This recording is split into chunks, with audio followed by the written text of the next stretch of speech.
bones for my worms? Let's get started.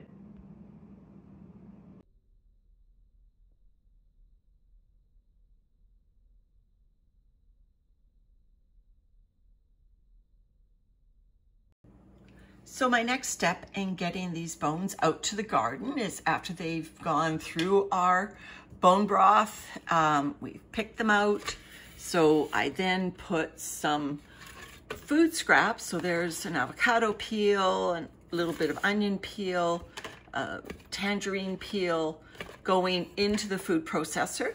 And then I add some of the dried bones. And the reason I found that putting a little bit of food in with the bones in the food processor is, I think just the mushiness or the moisture of the food anyway, helps everything go a little bit more smoothly. So let me start this up and I'll show you what happens.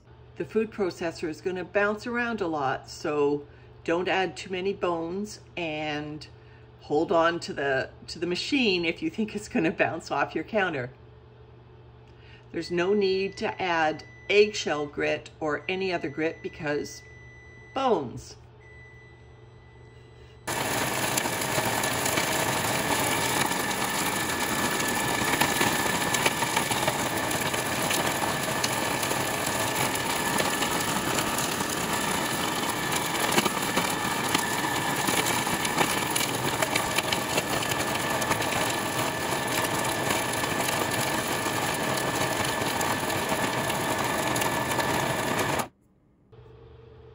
I blend it up to a fine crumb, and then I empty it into a bowl to look for large pieces of bone that the food processor may have skipped.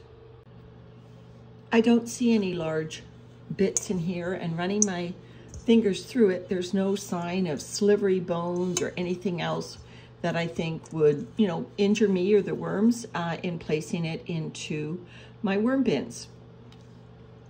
So this crumbly mix now is going to go out into Gilligan, and Gilligan is ramping up to top dress our spring gardens by March or April, and so this bone meal will go directly into our garden.